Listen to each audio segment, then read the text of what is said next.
और उस risky behaviour में, जोखिम के कार्य में कभी ना लगे जहां से कि आपको HIV का संक्रमण हो सके। मैं थोड़ा सा ये क्लैरिफाई करूं, क्योंकि ये एक्चुअली बहुत बड़ा वो मिथ होता है। अगर ये HIV वायरस है जो ह्यूमन इम्यूनो डिफिशिएंसी वायरस है, तो ये सिर्फ ह्यूमन बींग्स को इन्फेक्शन दे सकता है, मच्छरों को नहीं। तो जब अब वो मच्छर वो सक करता है जो खून को, तो वो उसके जो पेट में जाता है वो नष्ट हो जाता है उसका पेट में। और जब वो एक्चुअली जाके नेक्स्ट जो दूसरे आदमी को मच्छर बाइट करता है, तब वो जो है उसके सलाइवरी ग्लैंड्स तक नहीं आता है, तो इसलिए उसका थूक में ये कीटाणु नहीं पाया जाता है। लेकिन जो मलेरिया है, मलेरिया जो पैरासाइट है, उसका एक साइकिल होता है मच्छर के अंदर, और वो उसके जो सलाइवरी ग्लैंड्स हैं जहां थूक बनती है, उसमें जाके बन के जब मच्छर काटता है तो दूसरे आदमी को दे सकता है। इसीलिए मच्छर के काटने से बिल्कुल एड्स या HIV नहीं हो सकता है। तो जैसा कि हम बात कर रहे थे अभी कि कुछ ऐसी जीवन कौशल भी हैं, इन सब शिक्षाओं के साथ कुछ जीवन कौशल भी हम लोगों को सीखने हैं। आइए उस जीवन कौशल के बारे में बात करें कि अपने दोस्तों को ना कैसे कहना है, जिसे हम कहते हैं कि पीयर प्रेशर, कि बहुत सारे मित्र एक साथ मिल जाते हैं और आपको कहते हैं कि चलो मित्र आज हम शराब पियेंगे। तो क्या मैं आपसे करूंगा अनुरोध कि हम एक छोटा सा रोल प्ले करके देखें, चलो जो सामने लिखा हुआ है ताकि उसके बारे में पता चल सके। जरूर आप मेरी दोस्त बन जाएंगी, अब मैं ऐसा कोशिश करता हूँ। सुधा जी, आज क्या प्रोग्राम है आपका? आज बस चलें, हम कहीं घूमने चलते हैं। क्यों नहीं, घूमने से पहले एक आजकल तो शराब आराम से मिलने लग गई है, एक शराब पी लें, एक नो थैंक यू, मैं नहीं पीती हूँ। ये आपने देखा कि कितनी फर्मली और कितनी अच्छी तरह से सुधा जी ने मेरी आंखों में आंखें डाल के ना कहा। जब आप अपनी भावनाओं को समझें तो अपनी भावनाओं को प्रकट भी करें, एक्सप्रेस भी करें अपने दोस्त की आंखों में आंखें डालकर कि जो बात आप नहीं करना चाहते वो नहीं करना चाहते। देखिए, मैं आगे फिर प्रेशर लगाता हूं इनके ऊपर, जो शायद आपके मित्र भी आप पे लगाते होंगे। ये शराब तो सब लोग पी रहे हैं आजकल सुधा जी, तो बहुत कॉमन सी बात हो गई है। जगह जगह सरकार ने दुकानें खुलवा दी हैं, इसलिए तो खुलवाई है कि हम लोग सेवन कर सकें, तो इसमें शर्म कैसी? लेकिन हम हॉस्पिटल में जाकर मैंने देखा है मरीजों को, तो क्या होता है वहां सब लिवर इन्फेक्शन, वेरियस इन्फेक्शंस के साथ वो एडमिट हैं। तो ये जो अल्कोहल है, जो शराब है, वो सारी बीमारियां का कारण है। तो हम क्यों ऐसे नशीली दवाइयां क्यों लें? और मैंने पढ़ा था पेपर में कि एक्सीडेंट्स के सबसे ज्यादा कारण शराबी है। और जो शाहरुख खान टीवी में, मीडिया में, पिक्चर्स में, या बाकी सब एक्टर्स भी, नाम मैंने लिया शाहरुख का, बाकी सब एक्टर्स भी ये करते दिखाई देते हैं, तो वो भी तो हमारी तरह ही इंसान है और कितने हष्ट-पुष्ट हैं। हम जैसे यहाँ रोल प्ले कर रहे हैं, वो भी वहाँ रोल प्ले करते हैं। वो जरूरत है, जरूरी थोड़ी है कि वो घर में अपने शराब पी रहे होंगे। तो मित्रों, देखा आपने कि एक रीजन, एक कारण के साथ में इन्होंने फिर अपने मित्र को समझाने की कोशिश की, और ये भी बताया कि जो सब पिक्चर में हम मीडिया में देखते हैं वो सब सच नहीं होता। हम आपके सामने रोल प्ले कर रहे हैं, झूठ है ये भी।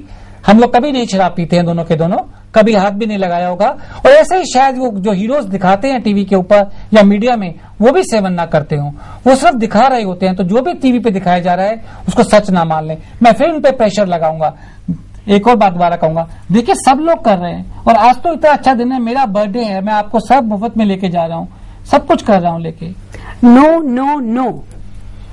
सो अल्टीमेटली अगर आपका मित्र नहीं समझता आपकी भावनाओं को, तो उस सिचुएशन से बाहर निकल आए। उनसे जाना ही बेकार है उस सिचुएशन में। वो शायद आपका सच्चा मित्र है भी नहीं जो आपको ये सब कार्य करने की कह रहा है। हमने ये एक उदाहरण दिया है एक दवा के बारे में। शराब एक दवा है मित्रों, पर दोस्त आपका शायद यही सब कहे आपको यौन संबंध बनाने के लिए, कि सब लोग यौन संबंध बना रहे हैं, अब हम बड़े हो गए हैं, बड़े सब लोग यही करते हैं। Please carry. आज आप दोनों ही एक्सपर्ट से मुझे काफी, और मेरे सभी दोस्तों को मेरे ख्याल से बहुत ही बहुमूल्य जानकारी मिली होगी HIV एड्स के बारे में। आज तक मुझे जितना पता था, मुझे लगता था वो काफी है, पर नहीं, वो काफी नहीं था। आज इस प्रोग्राम के द्वारा मुझे बहुत सी जानकारी और मिली है। डॉक्टर साहब, मेरा फिर भी एक सवाल है कि क्या मैं एक युवा होने के कारण, मतलब एक युवा हूं, मैं एक नौजवान हूं, मैं क्या डिसाइड कर सकती हूँ इस बारे में, किस तरीके से मैं इसकी रोकथाम कर सकती हूँ? समाज में युवाओं का एक बहुत बड़ा महत्वपूर्ण रोल है।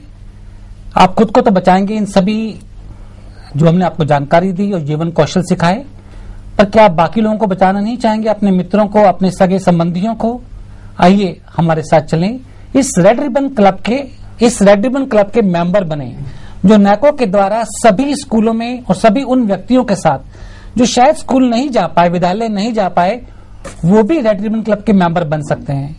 और इस रेड रिबन क्लब का मेंबर बनके आप हमारे एम्बेसडर बने, हमारे ये सभी संदेश जो आज आपने सीखे पूरे समाज में पहुंचाएं।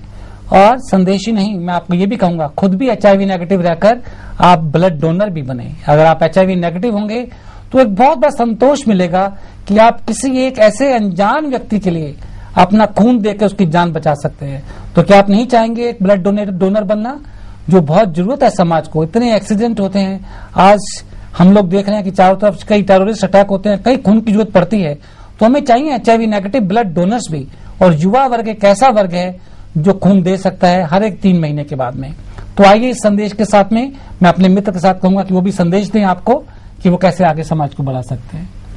मैं सिर्फ ये कहना चाहूंगी कि जो मैं सोचती हूँ, मैं डॉक्टर हूँ तो वैक्सीन देती हूँ, तो मैं समझती हूँ कि education is the best vaccine. अगर आपको जानकारी हो, नॉलेज हो, जैसे आपने आज कई चीजें सीखें, उनके बारे में आप पढ़िए, सही किताबें पढ़िए, लोगों से पूछिए, फ्रेंड से पूछिए, अपने जो सेंटर्स हैं वहां जाके सीखिए। तो education is the best vaccine. अगर आपके पास जानकारी है तो आप अपने आप को बचा सकते हैं। और इसके बारे में छुपने की बात नहीं है, लोग इसके बारे में बात करने से डरते हैं। आप डरिए मत, आप खुलेआम बात कीजिए एंड इस जो इन्फेक्शन है उसको अभी बाहर सोसाइटी में ले आइए, ताकि हम इसको अपनी कंट्री से बाहर निकाल सकते हैं। आप हमारे फ्यूचर हैं, तो आपके हाथ में है कि हमारे कंट्री में एड्स अभी ज्यादा होगा या नहीं। आप दोनों का ही बहुत बहुत धन्यवाद कि आपने अपना बहुमूल्य समय हमारे लिए आज यहाँ निकाला। तो दोस्तों, मैंने तो आज फैसला कर लिया है कि मैं रेड रिबन क्लब की सदस्य बन गई हूँ और साथ ही ब्लड भी डोनेट करूंगी। और मेरा अपने सभी शिक्षार्थीगण से यह अनुरोध है कि वो अपने पर्सनल कॉन्टैक्ट प्रोग्राम में अपने ट्यूटर से इस बारे में सवाल करें। और अधिक जानकारी के लिए हमारी वेबसाइट www.nos.org पे जाएं और अधिक जानकारी प्राप्त करें। इसके साथ ही हम अगले कार्यक्रम की तरफ मुड़ते हैं, जो कि अंग्रेजी के लिए है। धन्यवाद।